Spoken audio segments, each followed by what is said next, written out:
Good morning and welcome to another episode of Student Affairs Shares. My name is Nikita Haney. I'm the Director of the Office of Family Engagement and super excited for our guest today.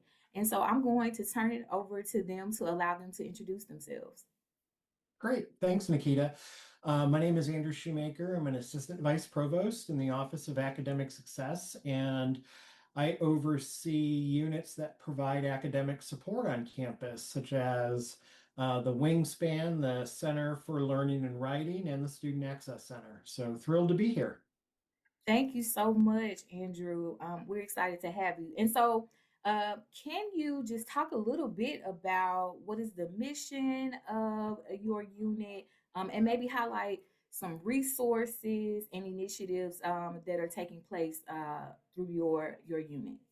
Yeah, great. So our our mission, our broad mission, and the Center for the Center for Learning and Writing support is really to enhance the learning outcomes and student success opportunities for KU students. We provide very collaborative, student-centric, peer tutoring support through a couple of different key programs. So, like first and foremost, we have a one-on-one free tutoring program that students can access and register for appointments through Jayhawk GPS, where they can get lots of services. They can get advising appointments. And so us moving over to GPS has really streamlined that process.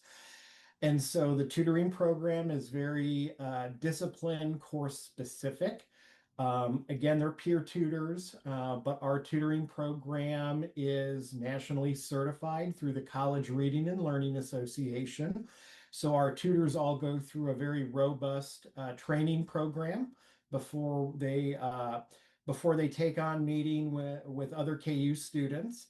We also offer a program called supplemental instruction, and supplemental instruction is designed to support larger KU courses, so courses that have a high enrollment number. And it's an embedded program. And what we mean by that is we work closely with the faculty for the courses we partner with. We then you help the faculty help us identify, we call them SI leaders, and these are students who have taken the course, excelled in the course, and then the next semester we embed them directly into the class with the students who are enrolled. They're getting updated lecture material and content material, and then usually twice a week they're offering group sessions on the content, how to help students prepare for exams, and things like that. Again, really popular because these are students who have taken the class with that professor. They're familiar with that material and how the professor gives the exam.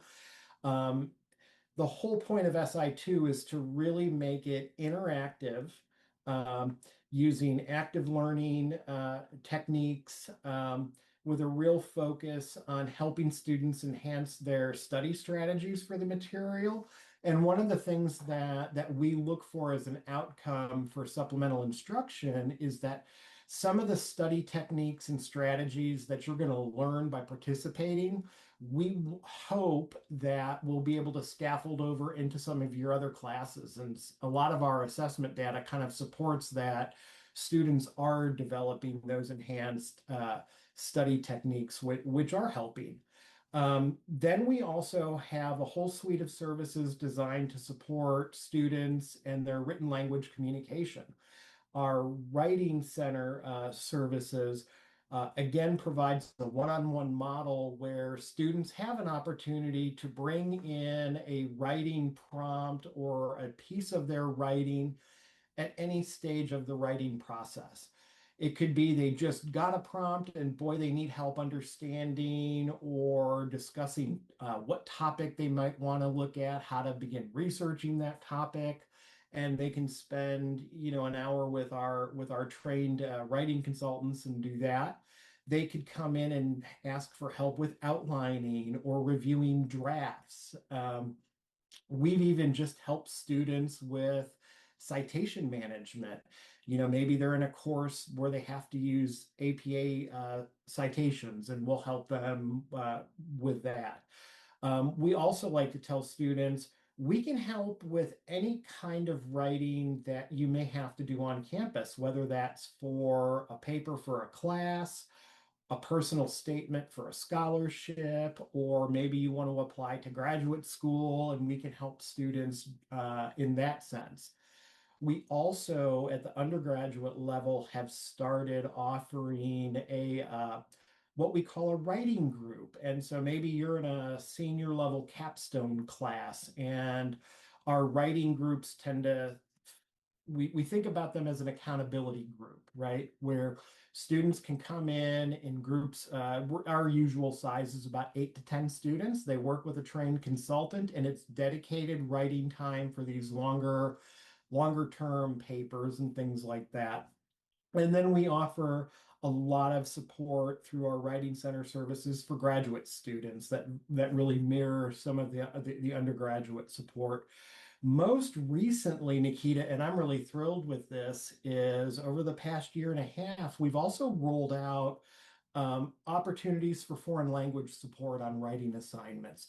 So if you're a student who's not a native English speaker, we are trying to match you with maybe a consultant who is fluent in Spanish or Vietnamese or Chinese, to help reiterate some of those conventions of academic English and things like that. Or maybe you are an English speaker, but you're taking a 400 level Spanish class and you have to do essays. Having you work with somebody who's much more knowledgeable about and fluent with the writing conventions and say Spanish could be really helpful. Um, and then our last program that we provide is called Peer Academic Coaching.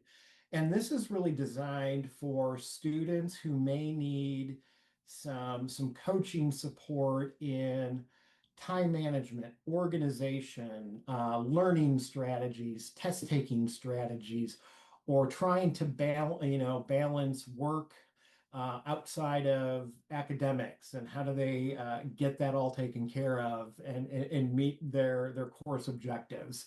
So we really try to ensure that we're meeting students where they're at and providing a variety of support that can help them in the classroom so that they're successful. Thank you so much. A wide variety of opportunities and services that are available to our Jayhawks, I think is truly wonderful. I love learning about the foreign language speaking component. That is so important from both ends of that perspective. So thank you so much for sharing that with our parents, families, and supporters of our students. And so now I want to kind of shift into some Q&A questions, if you don't mind answering some of these for us. So first and foremost, from your perspective and being over these very important units, what are some signs that a student might benefit from visiting Wingspan? Great question, and it could be any number of different things that are going on. One of the things that I think we've seen is a lot of our students were incredibly amazing students in high school. They transition up to college as a new freshman, and the academic bar goes up just a bit, right? They're having to maybe study in a different way, more reading, things like that. And what we've found is that by engaging with Wingspan, we can help chip away the rough edges, make them more efficient as learners, and provide, that aspect of tutoring support, because maybe they're walking out of a calculus class and they're like, boy, I just didn't really get that. And so, what is an opportunity? And so, one of the things we've been expanding on in Wingspan is our drop in tutoring support, because we recognize Maybe you don't need a 50-minute appointment, but you've just got a particular question that you need answers to. So, like I think we're doing drop-ins 4 days a week for a couple of hours each afternoon and Anschutz. And so that can be a really good opportunity. Um, Oftentimes too, one of the things that we see is that, and this could be in the writing center space, is that a student may need broader help framing an argument, or making sure that whatever paper or essay that they're writing is concise, to the point, and appropriately organized. And so, again, this just gives the student an opportunity to have somebody to work with. Um, in a non-judgmental way. Like, we're just going to sit down, I'm going to take a look at it and see if it makes sense to me as the consultant, and then provide feedback and strategies on how to improve the writing process. One of the key pieces we like to say with writing support is the ultimate goal is not so much to make your paper better. That will happen, but it's really to help a student become a better writer in general. So again, when we think about the writing process, the whole goal is to chip away rough edges, and make the student just a better communicator overall in written language. Thank you so much for that, because we know that there continues to be somewhat of an increased expectation of college level writing. So it's really good to know that you all offer that for our students. And so a follow up question to that is that for the writing component, right? Let's say a student has a paper, a project thing that they're writing.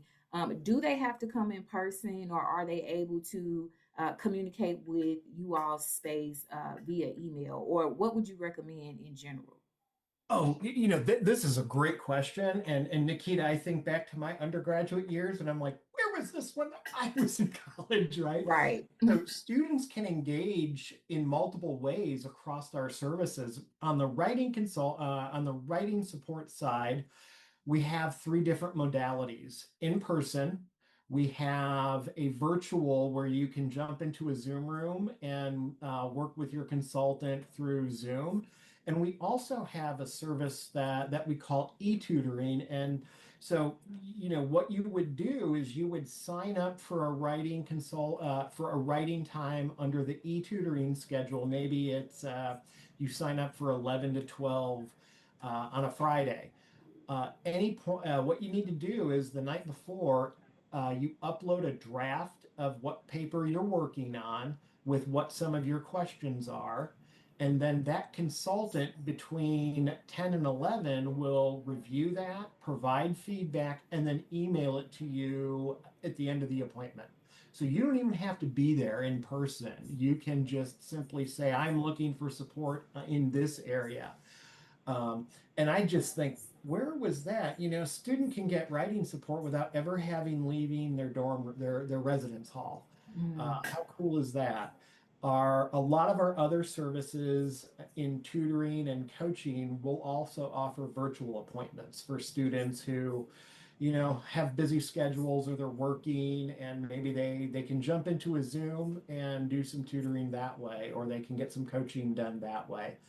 The supplemental instruction model is really best fit for in-person, though, because it's a real collaborative learning environment. And as we think about our certification for that program, the Supplemental Instruction National Center is really focused on in-person for that. So that's about the one that I would say we probably don't offer a lot of modality in.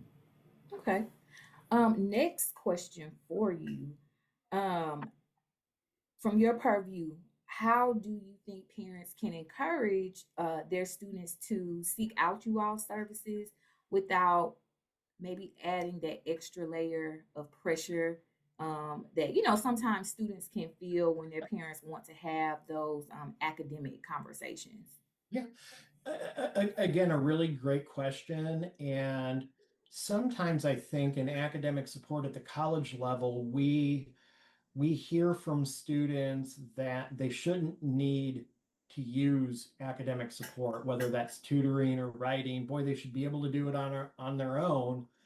Um, and so I think parents can help us with the messaging around it's okay to ask for help, and it's okay to need help. Who amongst us is an absolute expert in calculus, right? Or statistics. And but overcoming that barrier of being open to accepting help and making that first step of getting that appointment can be challenging. And so parents, just reiterating, there's a lot of support available. You just have to be open to making that first appointment. And one of the things that I'm really most proud of the staff and the services we provide is that we get a lot of repeat business, right? Mm. So a student will come in for an appointment maybe in early September. They're seeing the value of the outcome of that, and then they keep coming back, right? In fact, oftentimes, and just a shout out to parents, just so you're aware, we hire about 200 peer educators every year. Mm. And so if your student's looking for an on-campus position and is interested in being an SI leader or a tutor or a writing consultant, they can look us up and apply. But oftentimes, a lot of our future employees are students who have used our services. Oh, wow.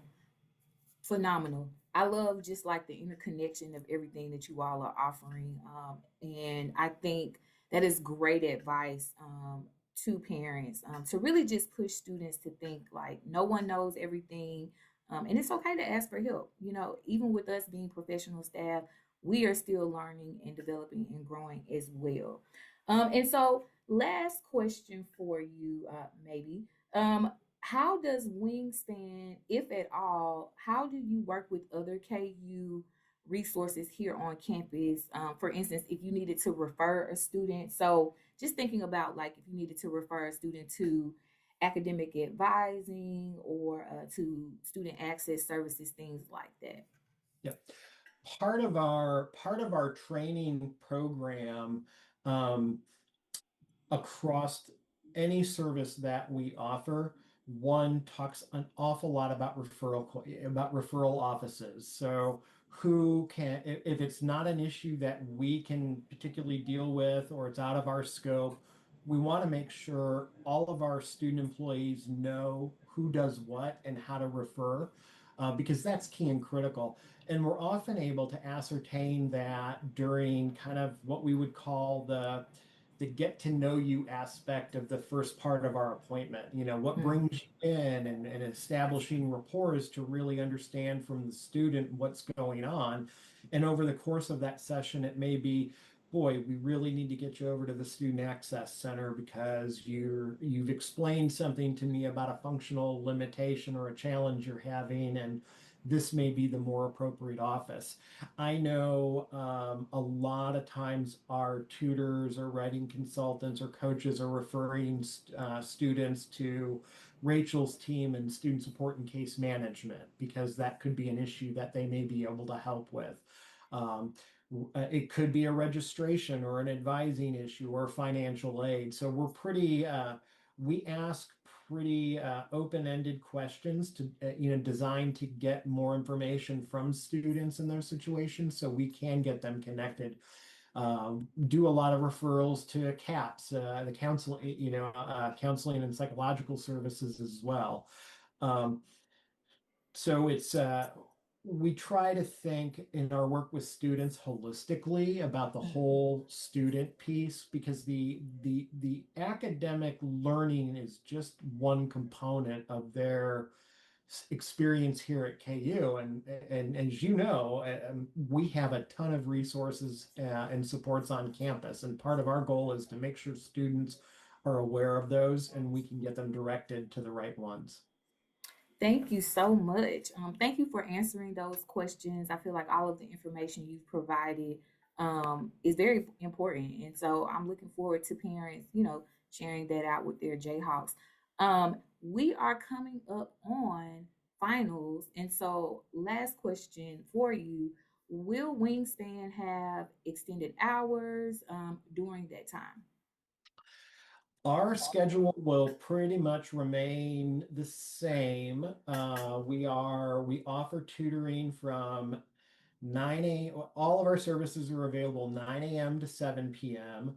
On Wednesday, December 3rd, we're doing an event we call Late Night and Anschutz, and that's where students can come in, meet with academic support until 10 p.m. Hmm. And then this will be our second year also being available to take appointments during finals week. So even a student who maybe they don't have an exam in an econ class and it's a paper, they can bring in a draft of that paper during finals week and get support. Or if your calculus exam is on Thursday, you can meet with a calculus tutor Monday, Tuesday, Wednesday, and building up to that. Um, so while we won't be doing a lot of extended hours, and really that's in recognition of, we're a peer tutoring model and our employees all have exams too. But I'm really thrilled we're able to also, for those students who are able to work for us, that we're able to offer services during exam week too. Thank you so much. Thank you so much for joining us on Student Affairs Shares. Can you tell our parents, families, and supporters where they can stay connected with you all? Yep. We are going to be providing updates about programming and services through the parent newsletter. Um, and I think that we're also developing an on-campus newsletter designed for faculty, staff, and students that will go out. Um, and our website, wingspan.ku.edu, is always has the most up-to-date information. And I would definitely encourage parents to go to the website for information. They can follow our socials on Instagram and things like that. Because all the time, all of our new information on when programming is starting and things like that will be found through those channels. All right. Well, thank you so much, Andrew. And I hope you enjoy the rest of your day. Yeah, you too. Thanks, Nikita. I love the opportunity to get out and talk to parents. So this has been wonderful. Thank you so much.